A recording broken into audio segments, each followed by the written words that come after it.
Hello everyone, I welcome you all on my YouTube channel quant tricks. तो कैसे हैं आप सब लोग। आज करेंगे हम आरआरबी पीओ मेंस की एक और क्लास। सो अब बहुत कम दिन बच गए हैं, कुछ सेशंस मिलेंगे अब आपको एग्जामिनेशन से पहले। तो आज हम करेंगे, इसमें अर्थमेटिक होगा, डेटा सफिशिएंसी होगा और क्वांटिटी कंपैरिजन के क्वेश्चन होंगे। सो कुल मिलाकर आपका 12 से 15 मार्क्स का जो टॉपिक आएगा वो सारा आज कवर हो जाएगा।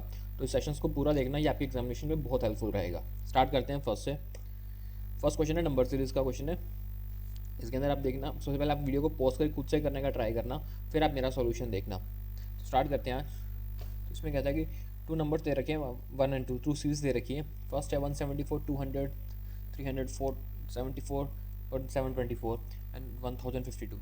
अब इसमें देखो कि इसमें कोई बहुत ज़्यादा बड़ा इसमें यहाँ गैप नहीं दिख रहा है। यहाँ तो दिख रहा है 26 का गैप दिख रहा है, यहाँ फिर 100 का गैप है, सब कुछ डिफरेंट डिफरेंट टाइप्स के गैप दिख रहे हैं। तो यहाँ है जैसे 26 का गैप आ जाता है, यहाँ आता है 100 का गैप आ गया, यहाँ आ गया 174 का गैप आ गया, फिर यहाँ आता है 250 का गैप आ गया, ठीक है, फिर यहाँ आता है 328 का गैप आ गया।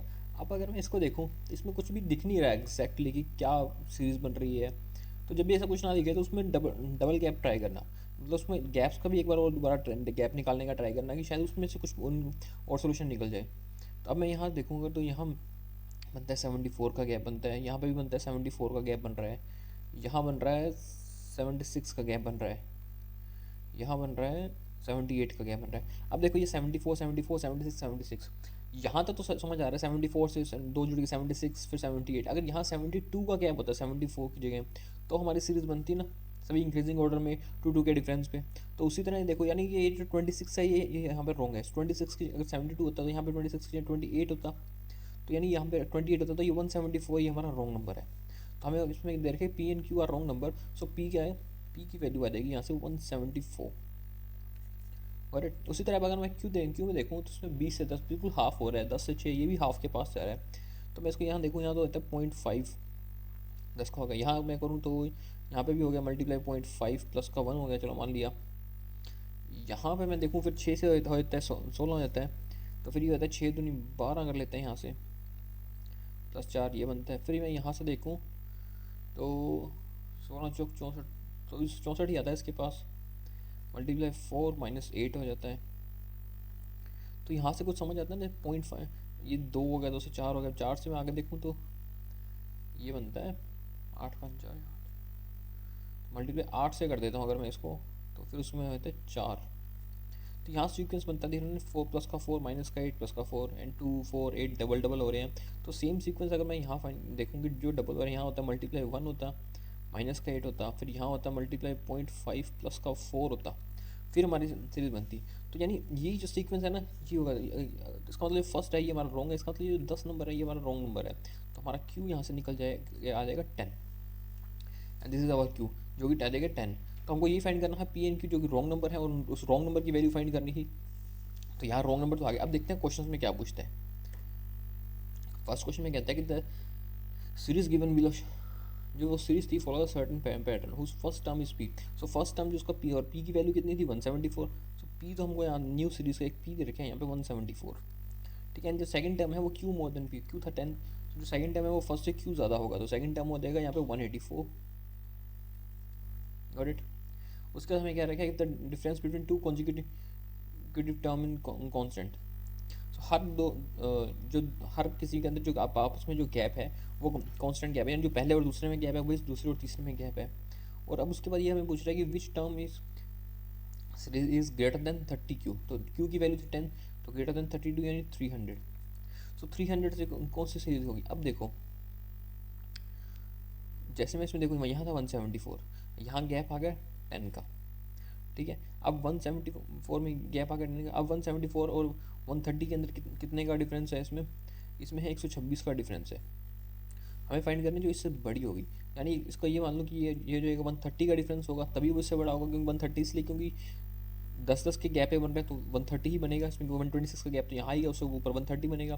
तो अगर मैं 130 का गैप लूँगा तो यानी 13 तो गैप्स हो जाएंगे, इसका मतलब 14th टर्म होगा जो हमारा 30 क्यू से ज़्यादा होगा। तो हमारा आंसर होगा option number C, 14th term, ठीक है।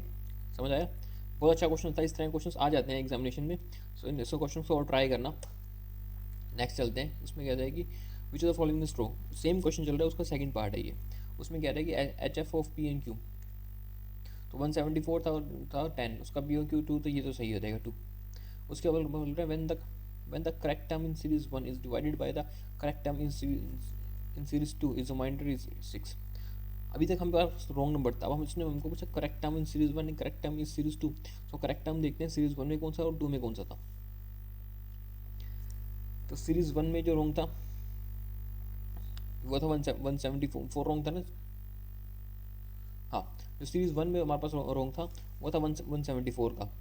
तो इसमें करेक्ट टर्म था, ये हमारा 2 का गैप था, ये करेक्ट टर्म जिसका आना था 172।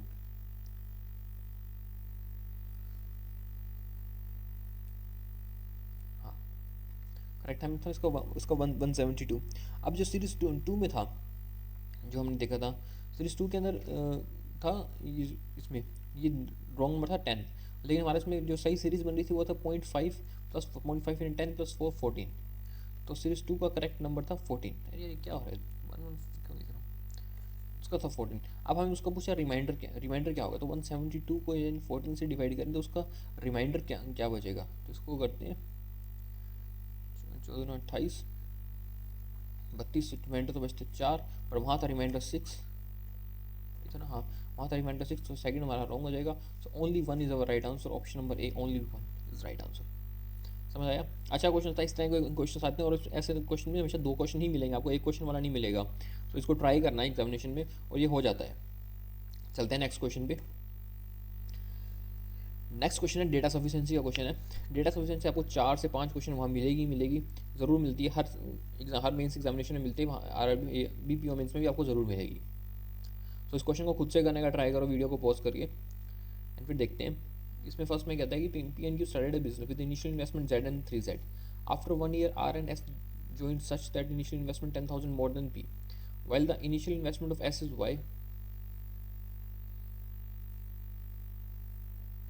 At the age of 2 years, the profit share is 32,000.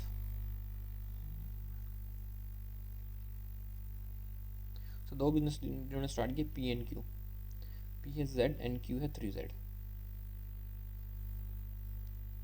उसके बाद कहता है कि 1 year के बाद आर और एस ने ज्वाइन किया था, आर और एस ने ज्वाइन किया था 1 साल के बाद, यानी 1 साल से वो कर रहे थे, उसके बाद उन्होंने किया था join. Such that initial investment of R 1000 more than P. So R की जो इनिशियल इन्वेस्टमेंट थी वो थी Z plus 1000, and initial investment जो थी एस की थी वो थी वाई। ठीक है, उसके बाद कहते हैं at the end of the 2 year profit share 32,000। सो 2 साल के बाद, यानी 2 साल चला था सब कुछ, तो पी और क्यू ने तो 2 साल के लिए पैसा लगाया था। यहाँ तो देखो 2Z 6Z Z plus 1000 and that is why।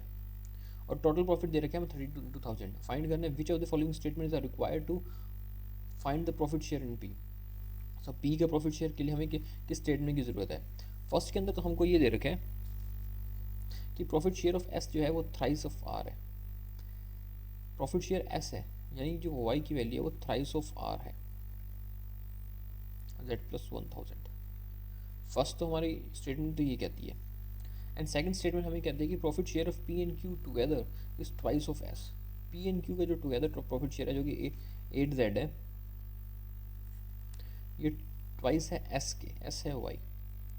अब देखो, अगर मैं ओनली 1 ये लूँगा या ओनली 2 लूँगा तो इसमें हमारे पास 2 वेरिएबल बनते हैं जेड एंड वाई का, और जेड एंड वाई के 2 वेरिएबल के लिए हमें एटलीस्ट 2 स्टेटमेंट्स तो चाहिए। ठीक है, 2 स्टेटमेंट तो चाहिए, एक स्टेटमेंट से तो हमारा आंसर आएगा नहीं। तो इसलिए जो हम दोनों को स्टेटमेंट को यूज़ करेंगे तभी हमारा आंसर आ पाएगा। तो हमारा आंसर होगा इसके अंदर both statement 1 and 2 is our right answer. क्योंकि जब भी एक का लोगे तो एक से 2 वेरिएबल तो निकल ही नहीं सकते, पॉसिबल ही नहीं है, किसको पहले काटोगे किसको मिलेगा। तो आपको दोनों को चाहिए, तो इसका आंसर होगा आपके पास both statement 1 and 2 together. Got it? चलिए नेक्स्ट क्वेश्चन पे। नेक्स्ट क्वेश्चन में कहता है कि scheme P offered Z% interest and scheme Q offered 2Z plus 10% interest, and A ने इन्वेस्ट किया 20,000 and 32,000 in scheme P and Q। Okay, तो किसी पर्सन ने स्कीम P और Q में इतना इन्वेस्ट किया फॉर 2 years के लिए एंड 3 years के लिए रिस्पेक्टिवली। सो यहाँ देख लेते हैं दो स्कीम थी, scheme P and scheme Q। इसमें A ने इन्वेस्ट किया स्कीम P में 20,000 एंड स्कीम क्यू में उसने इन्वेस्ट किया 32,000। ठीक है, स्कीम पी Z% से इंटरेस्ट देती है 2 साल के लिए, यहाँ दे रखे 2 ईयर्स के लिए, एंड जो स्कीम क्यू है वो Z+10% से इंटरेस्ट देती है 3 साल के लिए। तो such that simple interest earn by him 56,000, तो उससे जो सिंपल इंटरेस्ट मिलता है वो उनको 56,000 होता है, ये उनका सिंपल इंटरेस्ट बनता है। अब देखो इसके अंदर, अब इसमें मैं देखूँ तो यहाँ से ये तो कट जाएगा, तो ये आ जाएगा 400Z। ठीक है, प्लस ये भी हट जाएगा यहाँ से, तो ये आ जाएगा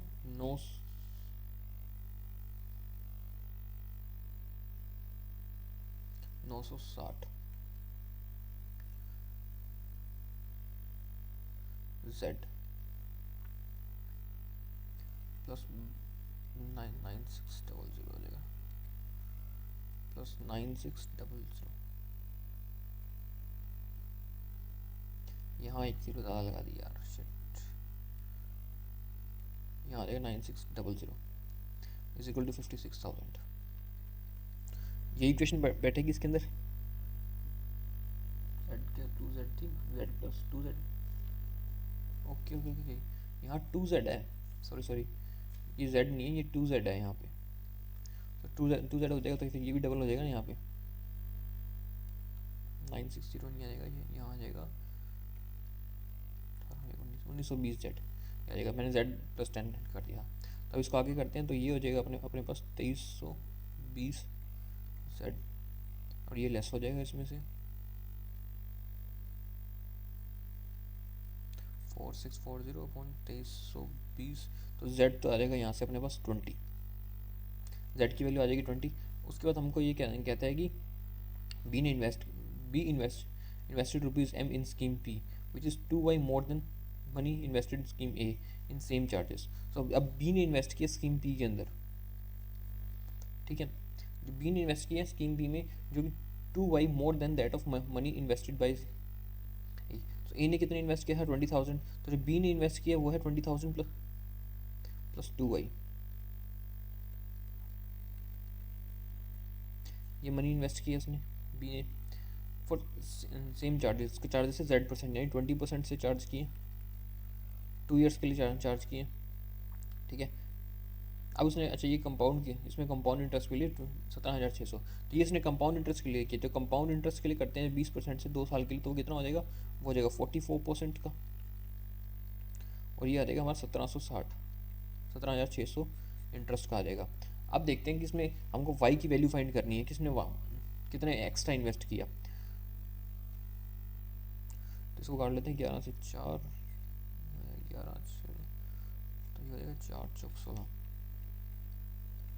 40,000, उसमें से 20,000 तो उसने पहले का इन्वेस्ट कर रखा था, तो 2y की वैल्यू आ जाएगी यहाँ से हमारे पास 20,000, तो y की जो वैल्यू आएगी वो आएगी यहाँ से अपने पास 10,000, y की वैल्यू 10,000। अब हमें क्वांटिटी 1 फाइंड करना है y/2, यानी क्वांटिटी 1 की वैल्यू आती है हमारे पास 5,000 y/2, क्योंकि y की वैल्यू 10,000 है। उसके बाद हमें कह रहा है find the compound interest earn on rupees y minus 2,000 at Z+5% interest के लिए, कंपाउंड इंटरेस्ट 2 ईयर्स के लिए। सो y माइनस 2,000, y था 10,000 में से 2,000 लेस कर देंगे तो ये रहेगा 8,000 पे। हमको बताना है z, यानी z था 20 + 5 25% से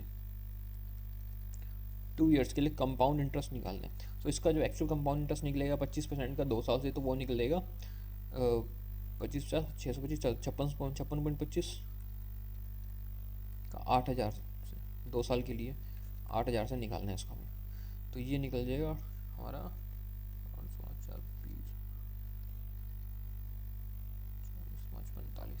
सो अब क्वांटिटी 2 आ जाएगी हमारी 4,500। सो quantity 1 is greater than quantity 2, option A is our right answer, quantity 1 is greater than quantity 2। Correct, समझ आया। देखो इस तरह के क्वेश्चन एग्जामिनेशन आपको खूब मिलेंगे यहाँ पे, जिसमें थोड़ी सी कैलकुलेशन होगी, थोड़ा सा टाइम कंज्यूमिंग होगा, ऐसा नहीं होगा कि एक ही मिनट में आप क्वेश्चन को उड़ा के रख दोगे, ऐसा नहीं होता मेंस में। आप 25 तक क्वेश्चन टारगेट लेके चलो, उतना क्वेश्चन तक आपके हो जाएंगे 30 मिनट में, 24 25 ये बहुत अच्छा स्कोर कर देगा आपसे, फिर आप 30 तक स्कोर कर सकते हो। ठीक है। और अगर आपको क्वेश्चन अच्छा लग रहा है तो प्लीज़ वीडियो को लाइक कर दो, चैनल को सब्सक्राइब कर दो, क्योंकि हर रोज़ सुबह 9 बजे सेशन इस चैनल पे वीडियो अपलोड हो जाती है। उस वीडियो को देखो, ये आपकी एग्जामिनेशन के लिए बहुत बेनिफिशियल रहेगा। चलते हैं नेक्स्ट क्वेश्चन पे। नेक्स्ट क्वेश्चन में कहता है कि Z year ago P is twice that of Q, while after three Y years from hence the age of q is 25% less than p. so so z is same as that of y.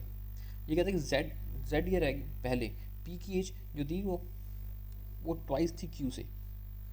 जो p and q की as थी ना before z year, वो twice थी q से। तो इसको मान लेते हैं ये 2a थी एंड a थी z साल पहले। ठीक है। after 3 years from hence the age of q is 25% less than p. ठीक है। सो जो अब उसने कहा कि 3 years hence, z पहले थी, अब 3 उसके बाद ये कहता है कि z is same as that of y। ये बहुत बड़ा पॉइंट है इसमें, क्या z is same as that of y। ये बात इसने साफ साफ कर दी कि z is equal to y and difference between the present age of p and q is more than 6। जो प्रेजेंट एज है वो more than 6 है। z is an integer। अब देखो इसके अंदर जैसे कि हमको इसमें बता दिया कि ये z साल पहले थी, और z और y को वैल्यू सेम बता दिया, यानी मैं उसको ये भी कह सकता हूँ कि वो y साल पहले उनकी एज 2a और a थी, और अब 3y ईयर बाद पहले y z को छोड़ दो, z को चाहे y पढ़ लो, तो अब वो 2y ईयर बाद होगी। तो जब हमारे को ये पता चलेगा कि y ईयर पहले उनकी एज 2a एंड a थी, अब उसने बोला कि 3y ईयर बाद, यानी 3y मतलब y पहले का और 3y आगे के हो रहे हैं, टोटल 4y। सो 4y ईयर्स के बाद 4y इसमें ऐड हो जाएगा, प्लस में 4y इसमें ऐड हो जाएगा। ठीक है। 4y ईयर्स के बाद उनकी जो एज बचेगी वो बन जाएगी 4/3। ठीक है। तो यहाँ पे आ जाएगा अपने पास 4a plus 16y is equal to 6a plus 12y। ठीक है। तो ये आ जाएगा 4y is equal to 2a। So 2y is equal to a।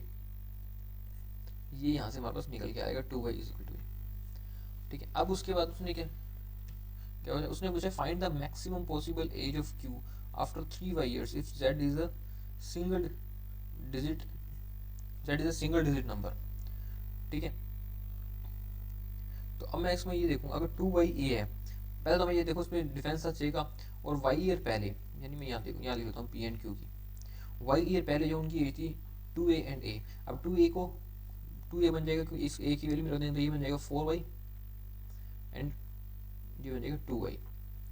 अब ये z साल पहले थी, z मतलब y साल पहले थी, और प्रेजेंट में उनकी एज क्या हो जाएगी, वो यहाँ से निकल के आ जाएगी 5y एंड 3y। ये उनकी प्रेजेंट एज निकल के आ गई 5y एंड 3y। अब उसके अंदर उसने हमको ये भी कह रखा है कि जो उन दोनों का जो डिफरेंस है वो 6 साल से ज़्यादा है उनके प्रेजेंट डिफरेंस। तो ये उनकी प्रेजेंट एज आ चुकी है हमारे पास। तो जो प्रेजेंट डिफरेंस है, यानी इन दोनों के बीच का जो डिफरेंस है, जो 2y है वो ग्रेटर देन है 6 से, यानी जो y है वो ग्रेटर देन है 3 से। ठीक है। ये चीज़ हमको यहाँ से पता चली, y जो है वो ग्रेटर देन है 3 से।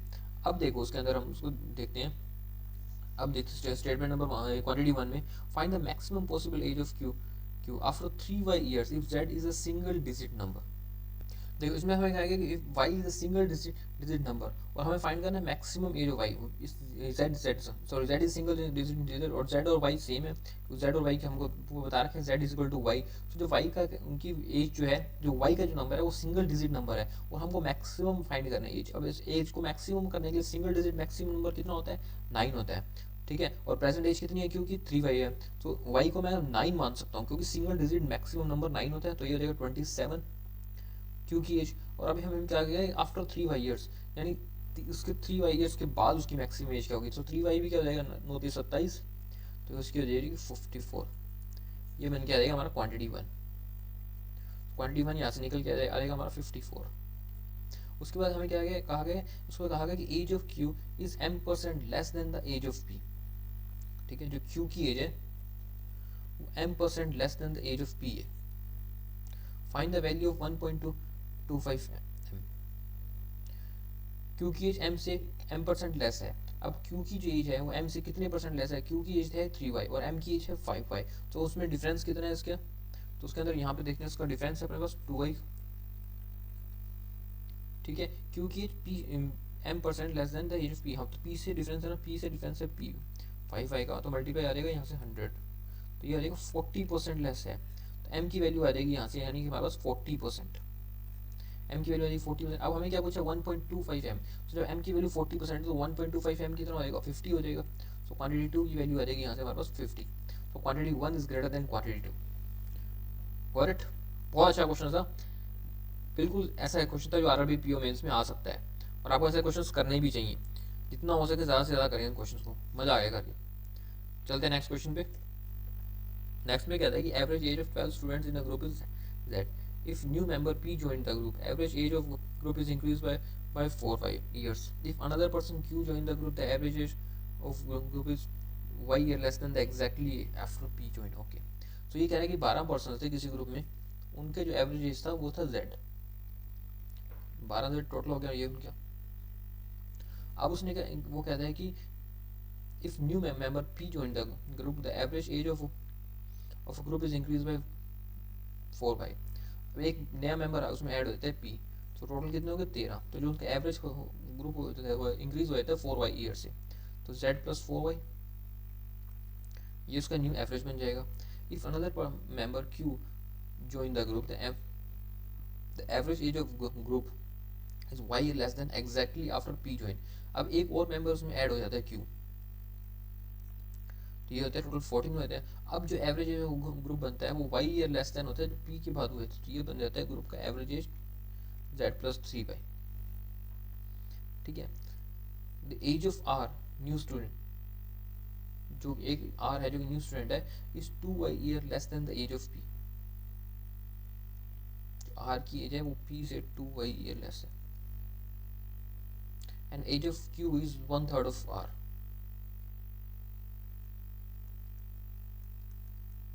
Q है वो R से 1/3 है, और हमें find the difference between P and Q। So P and Q के उनका डिफरेंस बता रहे हैं। इसमें देखते हैं कि जैसे हमको टोटल दे रखा है, इसमें स्टार्टिंग के अंदर 12 का जो जितने भी लोग थे उसके ग्रुप के अंदर 12 लोग थे। उसके बाद हमको दे रखा था कि इसमें P और ऐड हो गया था, तो जब P ऐड हुआ तो ग्रुप का जो एज बन गया वो बन गया Z प्लस 4y। ठीक है, और उसके बाद हमारा Q और ऐड हुआ, और जब Q ऐड हुआ उसके अंदर तो ये जो बन गया 14 प्लस Z, जो 14 मेंबर हो गए, जो Q ऐड हुआ तो वो बन गया Z प्लस 3y। ठीक है, अब देख age average age of P निकालते हैं। अगर हम एज ऑफ P की एज कैसे निकलेगी इसके अंदर, जब इसका टोटल लेस कर देंगे, क्योंकि सिर्फ P ही तो बाद में ऐड हुआ है, तो P ऐड करने के लिए ये हो जाएगा 13Z 52y minus 12Z is equal to कितना बचता है, ये बचता है Z प्लस 52y। तो मिटोलू यहाँ से। ठीक है, उसको अगर एज ऑफ Q भी निकालनी है अगर हमको, तो Q की एज क्या बनती है, जो इसमें से ये लेस कर देंगे तो ये बनेगा 14Z plus 42y minus 13Z minus 52y है ना, 52y होगा is equal to Z minus 10y। पे आ जाएगा मेरे पास Z प्लस 52y माइनस ये आ जाएगा 2y इज इक्वल टू ये आ जाएगा 3Z माइनस 30y, यही बनेगा। उसके बाद इसमें देखते हैं तो ये बनता है अपने पास 30 इधर चले जाते हैं, 2 लेस हो जाएगा तो 80y बन जाता है यहाँ से अपने पास, ये बनेगा 2Z हो जाएगा, और 40y is equal to Z। ये बनती है अपने पास एक situation, 40y is equal to Z ये बन जाती है हमारे पास। उसके बाद हम देखते हैं कि उसमें क्या है कि find the difference between age of P and Q। So P and Q के बीच का डिफरेंस दे रखे हैं, हमें जो फाइंड करना है P एंड Q के बीच का डिफरेंस, तो वो जो स्टेटमेंट 1 बन जाएगी हमारी, ये यानी जो क्वांटिटी 1 होगी, तो P एंड Q के बीच का डिफरेंस कितना आएगा, Z प्लस 52। P का था ये और इसका था Z प्लस 52, तो ये बन जाएगा हमारे पास यहाँ से P एंड Q के जो डिफरेंस है Z plus 52y minus Z plus 10y, यही बना हमारा, तो ये बन गया हमारे पास 62y। तो स्टेटमेंट 1 है। स्टेटमेंट 2 की मैं बात करूँ स्टेटमेंट 2 है हमारे पास 1.5 z प्लस 2y, यानी 1.5 z प्लस 2y। अब देखो इसके अंदर 1.5 और z की वैल्यू हमारे पास ये y था, सॉरी z क्यों लिख दिया, z की वैल्यू कितनी थी 40y थी। अब इसको मैं यहाँ पे 40y कर सकता हूँ, तो ये हो जाएगा 1.5 multiply by 40y plus 2y, तो ये कितना हो जाएगा 60 और 2 62y। So quantity 1 equal to quantity 2, so no relationship, no relation establish. Got it, समझ आया। बहुत से क्वेश्चन है यार, आज ऐसे क्वेश्चन करोगे एग्जामिनेशन में ज़रूर आपको मिलेंगे बहुत अच्छे क्वेश्चन इस तरह के। चलते हैं नेक्स्ट क्वेश्चन पे, एक और क्वेश्चन करते हैं इसी तरह का। इसमें हमें क्या रखेगा, bag contain three different types of ball, black, whites and red. The number of black ball is 20% more than the white ball, while red ball दे रखे are half that of white ball. Which of the following statements are required to find the picking two balls? ठीक है, एक bag है जिसके अंदर हमें 3 types की ball दे रखी है, ब्लैक, वाइट एंड रेड। तो यहाँ black, white and red 3 types की बॉल है। जो ब्लैक बॉल है वो 20% मोर देन वाइट बॉल है। सो ब्लैक बॉल है वो 20% more than a white ball, and white balls are half that of, and red balls are half that of white ball. तो red ball है वो half है white ball की, तो इसको 12 कर लेते हैं, इसको 10 कर लेते हैं, और ये 5, क्योंकि ये इसकी हाफ हो जाएगी, ये रेशियो इसके अंदर। उसके बाद हमें क्या रखा है, which of the following statements are required to find the possibility of picking 2 balls from a bag such that one is black and one is right. 2 ball pick करनी है, इसके अंदर हमें एक ब्लैक और एक ब्लैक और एक रेड, और हमें बताना है कि दोनों स्टेटमेंट से कौन सी स्टेटमेंट जो हमें इसका आंसर निकाल सकती है। सो फर्स्ट के अंदर अगर हम देखते हैं, हमें दे रखी number of red ball is prime number, red ball is prime number. अब रेड बॉल देखो, रेड बॉल का रेशियो है 5 और ये प्राइम नंबर है, तो 5 के डिविजिबल से प्राइम नंबर कौन सा होता है, एक ही होता है 5 का। तो रेड बॉल इज 5, तो रेड बॉल तो हमारे पास एक्जैक्टली 5 होंगी, और रेड बॉल जब एक्जैक्टली 5 होगी तो बाकी भी हमारे पास निकल जाएंगी, क्योंकि वही रेशियो है और सबकी सेम ही नंबर आएगा। तो स्टेटमेंट 1 से तो हम आंसर निकाल लेंगे, क्योंकि हमें पता चल जाएगा कि इंडिविजुअली कितनी बॉल्स हैं, कितने बैग में। एंड स्टेटमेंट 2 हमें कहता है कि probability of picking two black ball from red bag, उसमें हमें दे रखा है कि 2 ब्लैक बॉल रेड बैग से, जो 2 ब्लैक बॉल निकालते हैं रेड बैग से हम, ठीक है, कैसे निकालेंगे, 2 ब्लैक बॉल निकालते हैं, हाँ, तो ये निकलेगी 12 इंटू 11, तो ये कितना हो जाएगा 27 है ना, 27 इंटू 26, तो इसकी वैल्यू हमको दे रखी है 22/117। तो जब एग्जैक्ट वैल्यू इसकी हमको यहाँ दे रखी है तो हमारे पास इसकी वैल्यू आ जाएगी, इससे हमको पता चल जाएगा कि ब्लैक कितनी है, वाइट कितनी है, रेड कितनी है, एक्स मान लेते हैं, उसको एक्स मान के निकल जाएंगे। तो इस स्टेटमेंट 2 से भी हमारा आंसर आ जाएगा। तो हमको फाइंड करना है कि किस स्टेटमेंट से हमारा आंसर आएगा, तो दोनों से हमारा इंडिविजुअली आंसर आएगा, तो हमारा आंसर सही आंसर होगा either 1 and 2 is our right answer. समझ आया, either 1 and 2 is our right answer. चलते हैं हम नेक्स्ट क्वेश्चन पे। नेक्स्ट क्वेश्चन में कहता है कि total number of chocolates in box M, N and O 1420 and the ratio of number total chocolates in box M and N दे रखे 17:15। सो 3 chocolate के बॉक्सेस हैं M, N and O, और जो उनमें टोटल चॉकलेट है वो है 1420, ठीक है। M और N का जो रेशियो है वो है 17:15। If 25 chocolates are remove from M and 25 chocolates are added from M, इसमें से 25 लेस हो जाती है, इसमें से 25 ऐड आ जाती है, then total chocolates in both M and N are equal. अब देखो इसको बैक्स मान लो, ठीक है। अब इसमें से 25 लेस होगी, इसमें 25 ऐड होगी, तो दोनों इक्वल हो जाती है। अब यहाँ पे जो डिफरेंस कितना है वो है 2x का डिफरेंस है, और यहाँ से 25 लेस होती है, यहाँ 25 लेस होती है और 25 ऐड होती हैं, तो टोटल डिफरेंस कितना आ गया दोनों के अंदर, वो आ गया 50 का डिफरेंस आ गया। सो x की वैल्यू कितनी हो जाएगी, यहाँ से हमारे पास x की वैल्यू हो जाएगी 25।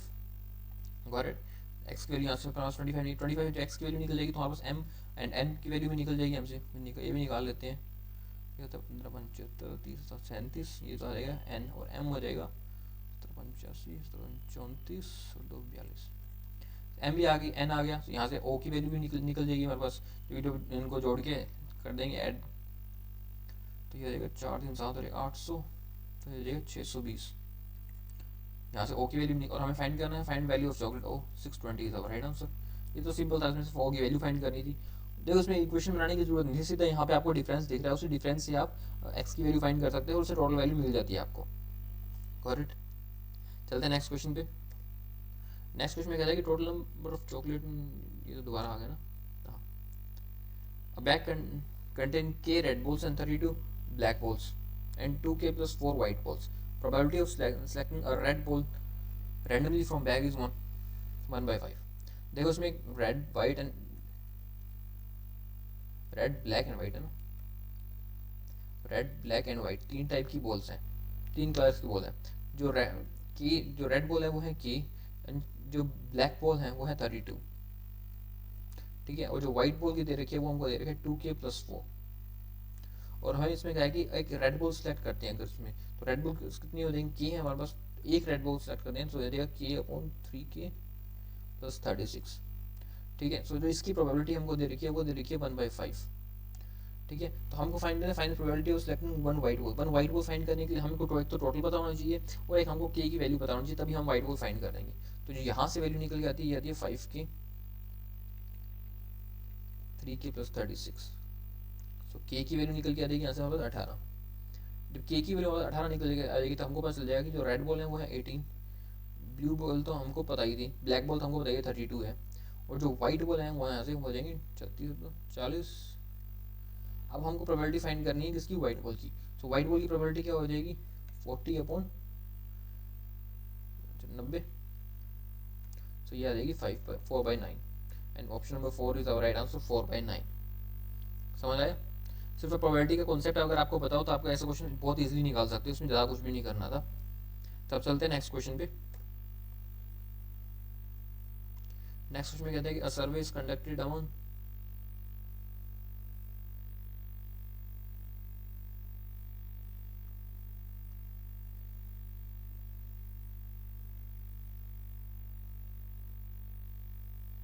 a survey is conducted among a certain people so on the basis of type of laptop they use.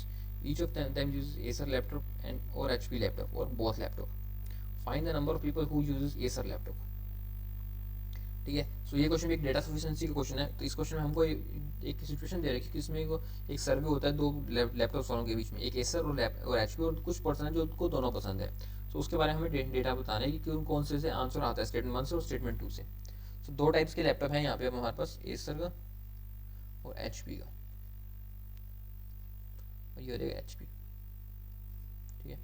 और उसमें हम फर्स्ट में दे रखे कि 1/3 of total number of people does not use HP laptop. So 1/3 जो है वो एचपी लैपटॉप यूज़ नहीं करते हैं, तो यानी जो 1/3 एचपी यूज़ नहीं करते हैं, ये यूज़ नहीं करते हैं एचपी, टोटल सिर्फ ओनली एसर यूज़ करते हैं, वो है 1/3, यानी ये इसका बारे में बता रहा है, ये है 1/3 of total. And 7/15 of total number of people do not use Acer laptop. 7/15 जो एसर यूज़ नहीं करते, यानी वो एसर यूज़ नहीं करते, और एसर एंड एचपी जो बोथ वाला एरिया वो भी यूज़ नहीं करते, ओनली एचपी यूज़ करते हैं। तो ये है 7/15 of total number. And 360 people both Acer and HP, और 360 पीपल जो है वो यूज़ करते हैं बोथ, यानी ये जो वैल्यू दे रखी है ये दे रखी है 360, ठीक है। और हमको फाइंड करना है find the number of people who use only Acer, तो हमको ये वाला एक्चुअली फाइंड करना है। अब देखो अगर मैं मान लेता हूँ कि टोटल 300x है, ठीक है, तो ये 1/3 हो जाएगा, तो ये कितना हो जाएगा, ये हो जाएगा हमारा 100x, ठीक है। ये हो जाएगा 7/15, तो 7/15 की वैल्यू आ जाएगी यहाँ से 140, ठीक है। ये बन गया 240, पीछे कितना बचा 60x, और 60x की वैल्यू हमारे को 360 दी हुई है, इससे हमारे पास सारे आंसर आ जाएंगे, इससे भी आ जाएगा, एचपी भी आ जाएगा, कुछ मर्जी पूछे। तो स्टेटमेंट 1 से तो हमारा आंसर कंप्लीटली आ ही रहा है। अब बात करते हैं स्टेटमेंट 2 की। स्टेटमेंट 2 में क्या कहता है कि total number of people, statement 2 में भी सेम डायग्राम बना लेते हैं, पहले एसर और एचपी का, एसर का एचपी का,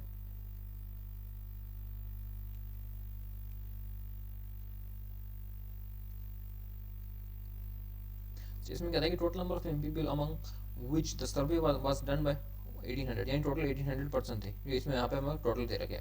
and number of people who use only HP laptop is 40% more than the use only Acer. So only HP और ओनली एसर का रेशियो हमको दे रखा है जो कि है 5:7, ये दे रखे हमको। और 360 पीपल यूज बोथ एसर है, और ये हमको एग्जैक्टली दे रखा है 360। तो जो मैं टोटल में से 360 लेस कर दूंगा 440 बचेगा, तो 440 का रेशियो दे रखा है 5 और 7 का, इसको 5 और 7 में बांट दूंगा तो सारे वैल्यूज आ जाएंगे। तो स्टेटमेंट 2 से भी हमारा आंसर कंप्लीटली आ रहा है। सो इसका आंसर होगा either statement 1 alone and either statement 2 alone is our right answer. समझ आया? एंड अगर आपको, फिर मैं कह रहा हूँ कि अगर आपको सेशंस अच्छा लग रहा है, क्वेश्चन अच्छे लग रहे हैं और चाहते हैं कि रेगुलरली ऐसे प्रैक्टिस करना, तो वीडियो को लाइक कर दो, चैनल को सब्सक्राइब कर दो, क्योंकि हर रोज सुबह 9 बजे यहाँ पे वीडियो अपलोड होती है। सो अब चलते हैं नेक्स्ट क्वेश्चन पे। नेक्स्ट क्वेश्चन में कहता है कि there are 2 persons A and B and sum of the present age of A and B दे रखी है 96। ये तो हमको दे रखी है, इसका सम दे रखा है क्वेश्चन के अंदर ही 96। ठीक है। उसके हमें फाइंड करना है ratio of their present age, उनके प्रेजेंट एज का रेशियो बताना है, एक्चुअल एज में बताना है, रेशियो बताना है। सो प्रेजेंट एज ये कह रहा है if the present age of B had been 36 year more than his present age would be 20% more than that of age. तो ये कह रहा है अगर बी की एज प्रेजेंट से 36 ज़्यादा होती तो वो ए से 20% ज़्यादा होता, तो ए से 20% ज़्यादा होता। अब यहाँ पे हमको देखो एक्स और बी, यहाँ का मैं ए को एक्स मानूँ तो बी की हो जाएगी 96 माइनस एक्स, ठीक है। अब मैं इसको एक्स में इसकी मैं अंदर वैल्यू पुट कर देता हूँ तो हमारे पास ए एक्स की वैल्यू आ जाएगी, तो ए और बी की एग्जैक्टली एज मिल जाएगी, और एग्जैक्टली एज मिल जाएगी तो परसेंटेज में मिल ही जाएगा हमको। तो स्टेटमेंट 1 से हमारा आंसर आ ही रहा है। अभी कहते हैं 4 ईयर है the ratio of age of B,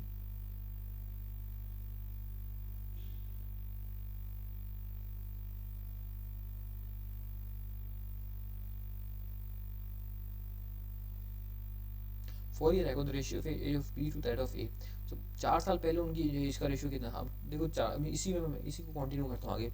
4 साल पहले तो ये हो जाएगा एक्स माइनस 4, और ये हो जाएगा इसमें 4 साल कर देंगे 92 माइनस एक्स, उनकी एज का रेशियो था 4/7। तो यहाँ से हमारे पास एक्स की वैल्यू आ जाएगी, तो इससे भी हमारा आंसर तो आ ही जाएगा।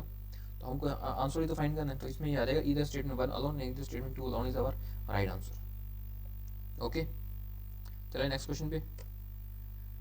नेक्स्ट क्वेश्चन है हमारे पास कैसलेट डीआई का। और देखो कैसलेट डीआई क्वेश्चन आपको एग्जामिनेशन में मिलने ही मिलने हैं, हर साल मिलते हैं, इस साल भी मिलेंगे आपको। तो इसको करते हैं और इसको देखते हैं किस तरह का क्वेश्चन है कैसलेट डीआई का।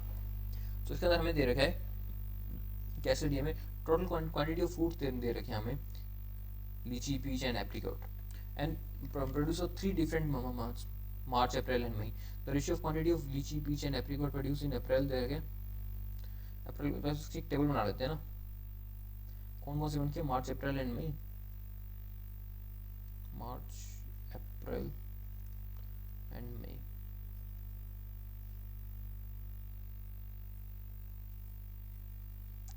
लीची, पीच, एप्रिकॉट,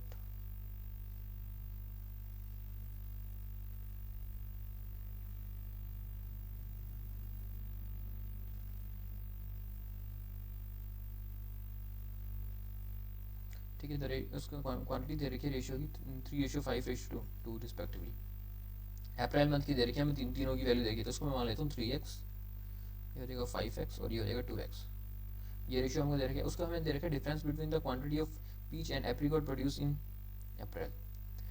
तो अप्रैल में हमें इसकी डिफरेंस भी दे रखा है आगे, पीच एंड एप्रिकॉट का डिफरेंस दे रखे हमें 120, यानी 5x और 2x का डिफरेंस दे रखे हमें 120। तो 3x की वैल्यू ये कह रहा है कि 120 है, तो x की वैल्यू आ जाएगी यहाँ से 40।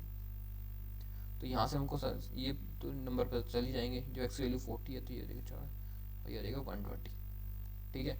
उसके बाद quantity of lychee in May is 50% more than in April. अब जो quantity of lychee in May वो 60% more than in April. Quantity of lychee in May is 50% more than in April. तो अप्रैल में कितनी ही लीच की 120 और उससे 50% ज़्यादा है, तो यहाँ पे हो जाएगी 180, ये आ गया। And quantity of apricot produce in May is 2 time more than quantity of apricot produce in April. ये 2 टाइम ज़्यादा है, इससे 2 टाइम ज़्यादा है मतलब 3 टाइम्स है, तो ये कितना हो जाएगा, ये हो जाएगा 240। एंड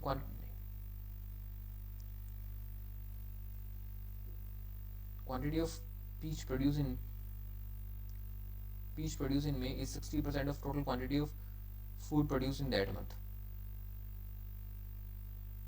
तो ये हमको दे रखी है पीच की वैल्यू 16% है। कितने की, जितने भी फ्रूट्स मई में आए हैं उसमें से ये जो पीच है उसकी हमें 16% दे रखा है, यानी जो बचे हुए हैं वो कितने हैं, वो है 84%, और बचे हुए कितने हैं हमारे पास, 180 एंड 240, तो ये हो जाएगा 420, ये है हमारे पास 84%। हमको वैल्यू फाइंड करनी है 16% की, तो ये हो जाएगा 21, 4 चौक 16, 21 दूनी 42, तो ये हो जाएगा 80। ये वैल्यू हमारे पास आ जाएगी 80, क्योंकि हमारे पास ये 60% वैल्यू थी, तो मई की सारी वैल्यू आ गई, अप्रैल की सारी वैल्यू आ गई, मार्च की वैल्यू अभी तक हमारे पास नहीं आई है। मार्च में उसके बाद हमें कहता है कि total quantity of lychee and peach produce in all the 3 months, okay, all the 3 months के लीची एंड किसके बारे में, पीच के बारे में बता रखा है। तो लीची थे हमारे पास 600 एंड ये इसको 16% में पढ़ देता हूँ, तो ये है हमारे पास 400। तो यहाँ से हमारे को लीची की मार्च की वैल्यू मिल जाएगी, पीच की मार्च की वैल्यू भी मिल जाएगी। तो ये तो हो जाएगा हमारे पास 300 और ये बच जाएगा हमारे पास 160। अब एप्रीकोट की वैल्यू नहीं दे रखी, एप्रीकोट की वैल्यू इसके बारे में कुछ नहीं बता रखा। हो सकता है हमें कुछ क्वेश्चन में मिल जाएगा, आगे क्वेश्चन में देख लेंगे। अभी यहाँ पे पैराग्राफ के अंदर तो हमें इस बारे में कुछ नहीं बता रखा। तो स्टार्ट करते हैं क्वेश्चन का। फर्स्ट क्वेश्चन में कहता है कि find the ratio of total number of fruits produce in April to the quantity of apricot produce in May. तो टोटल नंबर ऑफ फ्रूट जो अप्रैल में हुए हैं और क्वांटिटी ऑफ एप्रीकोट इन मई। अप्रैल में टोटल नंबर ऑफ फ्रूट्स कितने हुए थे, यहाँ पे हुए थे ये हमारे 400 हुए थे अप्रैल में, और एप्रीकोट इन मई ये थे 240। तो हमें इसका रेशियो बताना है किसका, 400 का एंड 240 का। तो ये रेशियो आ जाएगा हमारा 5:3। ऑप्शन नंबर बी था राइट आंसर, 5:3। कुछ भी नहीं था, सिर्फ वो पैराग्राफ आपको सॉल्व करना है और उसको थोड़ा ध्यान से पढ़ के सॉल्व करना है। अगर आप एक बार में उसको नहीं डिकोड कर पाते तो या तो फिर आपको उसको छोड़ना पड़ेगा और दोबारा जाओगे तो फिर टाइम भी वेस्ट होगा। इसलिए उसको ध्यान से धीरे से पढ़ के करना ताकि एक बार में क्लियर हो जाए। उसके बाद हमें कहता है कि it's a quantity of lychee peach and apricot sold in May 120 70 के जी एंड 210 के जी रिस्पेक्टिवली। अच्छा, इनका ये देखा है, अगर वो इतने सोल्ड करते हैं तो what is the quantity of food unsold in May is what percent of total quantity of food produce in May. ये हमको दे रखे हैं रेशियो 120 70 इंटू सोल्ड का। सोल्ड कितने में, 120 70 एंड 210। लीची पीच एंड एप्रीकोट सोल्ड। और जो हमारे पास क्वेश्चन में थे वो था प्रोड्यूस का, क्वेश्चन में थे हमारे पास फ्रूट का, और यहाँ पे है हमारे पास सोल्ड का, मई के सोल्ड का रेशियो। अब मई में एक्चुअली में प्रोड्यूस कितने किए थे, 180 80 और 240।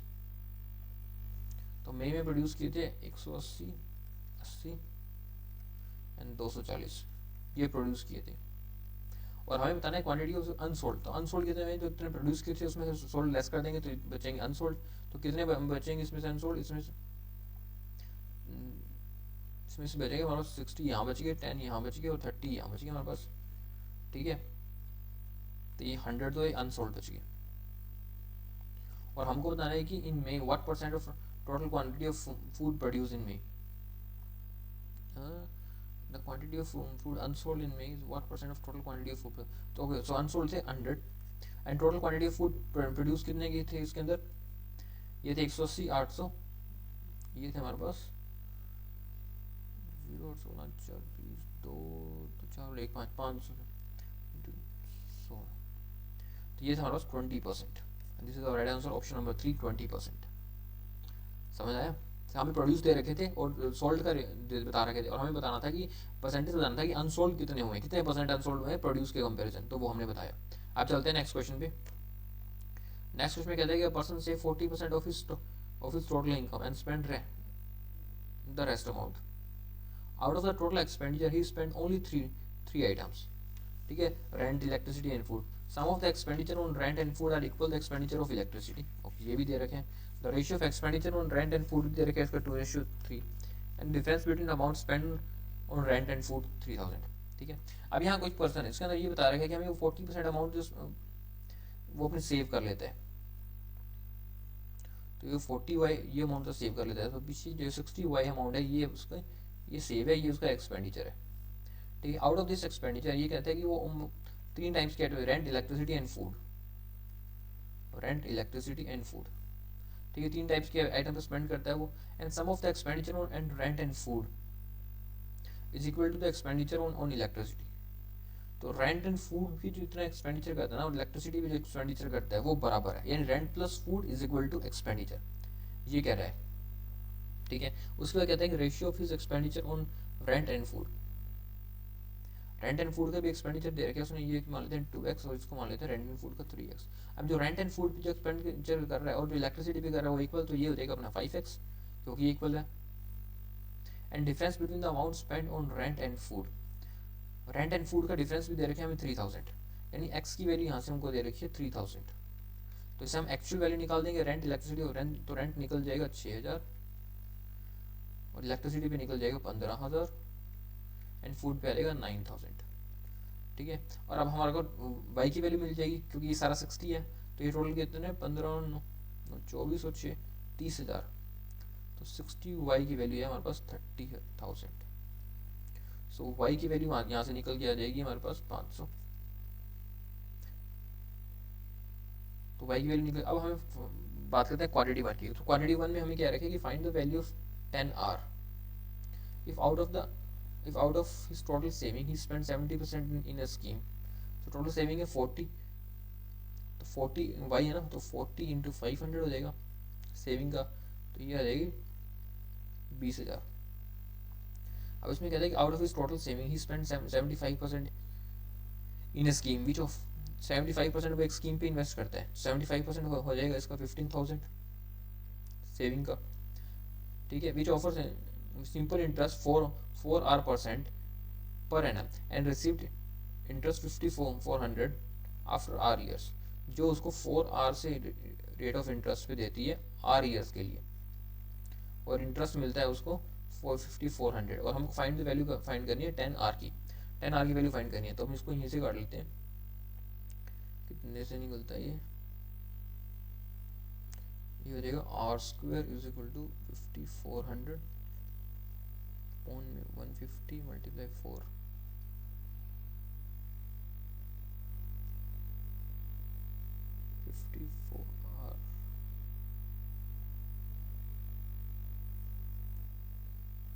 ठीक हो जाएगा 15 चौक 60,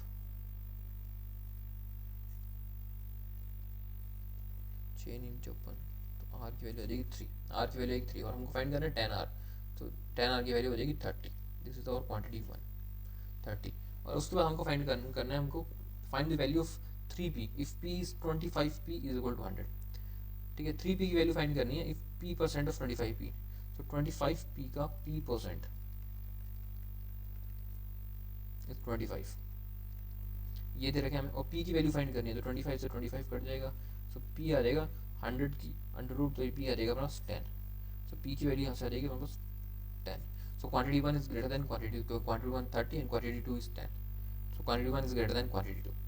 Correct? समझ आया? इसी तरह के क्वेश्चंस आपको एग्जामिनेशन में मिलेंगे, थोड़े से लेंथी होते हैं, थोड़ा सा टाइम कंज्यूमिंग होते हैं, बट इजी होते हैं, करने लायक होते हैं। आप इस पर स्कोर कर सकते हो, और ऐसा नहीं कि एक बार कूदोगे तो फिर वापस आना पड़ेगा, फिर आप स्कोर लेकर ही आओगे।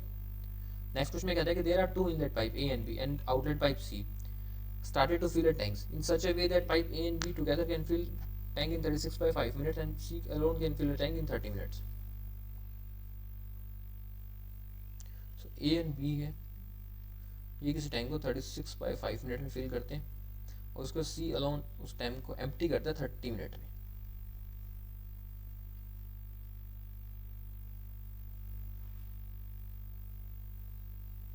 और भी कुछ दे रखा है, total capacity of tank is 180 litre, तो इसको 180 मान लेते हैं, 180 लीटर कैपेसिटी है टैंक की। And pipe A and C together can fill 55.5% the whole tank in 25 minute. So 55.5 क्या होता है 5/9। सो 5/9 टैंक को A and C 25 मिनट में करते हैं, तो ये हो जाएगा 25/5 इंटू 9, 25 मिनट में करते हैं, तो ये हो जाएगा 45 मिनट में कंप्लीट करते हैं। तो यहाँ से हम इनकी एफिशिएंसी निकाल लेते हैं, तो ये आ जाती है 6, इसको ब्रैकेट में रखते हैं क्योंकि ये आउटलेट पाइप है C, ठीक है। अब उसका A और C की देखते हैं, तो ये हो जाता है 45 है ना, 9 3 18 9 5 45, तो ये आ जाएगा 4 A and C की। और A and B की देखते हैं, तो ये आ जाती है हमारे पास 5 25, इसकी एफिशिएंसी आती है 25। तो अब हमारे पास A की एफिशिएंसी यहाँ से निकल सकती है, देखो C एक आउटलेट पाइप है, तो जो जितनी A की एफिशिएंसी है उसमें C की एफिशिएंसी लेस करने के बाद A प्लस C की एफिशिएंसी निकली जो कि 4 है। तो इसमें अगर C की ऐड कर दूँ तो यहाँ से जो हमारी A की एफिशिएंसी आएगी वो आएगी 10, C की हमारे को दे रखी है, और A की 10 है तो B की एफिशिएंसी आ जाएगी 15 एंड C की हमको दे रखी है 6, सारी एफिशिएंसी आ जाएगी। अब ये कहता है कि time taken by B and C together to fill the whole tank. तो B और C मिलकर उस टैंक को कितने टाइम में, तो टोटल टैंक की कैपेसिटी 180 एंड B और C मिलकर उसको मिलकर एफिशिएंसी हो जाएगी उसकी 9, तो ये करेंगे इसको 20 मिनट में फिल। एंड क्वांटिटी 2 में कहता है कि capacity of tank get filled if pipe B alone fill the tank it for 2 minutes. अगर B उस टैंक को 2 मिनट में फिल कर देते तो उस टैंक की कैपेसिटी कितनी है, तो B की एफिशिएंसी कितनी है 15, और 2 मिनट में उसको फिल करता है तो उसकी टैंक की कैपेसिटी होगी 30 लीटर। तो ये आंसर आ जाएगा हमारा 30। सो क्वांटिटी 1 इज 20, क्वांटिटी 2 इज 30, यानी quantity 1 is less than quantity 2। Correct? समझ आया आपको? चलिए नेक्स्ट क्वेश्चन पे। Okay, that's all for today. I hope आपको सेशन अच्छा लगा, एंड अच्छा लगा तो प्लीज़ वीडियो को लाइक कर दें, सेशन को शेयर कर दें, चैनल को सब्सक्राइब कर दें, ताकि रेगुलरली 9 बजे, हर रोज 9 बजे सेशन अपलोड हो जाते हैं। तो इन सेशंस को देखिए, आपकी एग्जामिनेशन के लिए बहुत बेनिफिशियल, और अब तो बहुत थोड़े दिन रह गए हैं। सो रेगुलरली ऐसे सेशंस आएंगे, क्लर्क मेंस के भी सेशन आएंगे, और उसके बाद शुरू से फंडामेंटल का कोर्स भी मैं लेकर आऊँगा, उसमें भी हर रोज आपको सेशंस मिलेंगे, हर टॉपिक कवर करेंगे कंप्लीट से, हर रोज सुबह 9 बजे। Okay, that's all for today, thank you.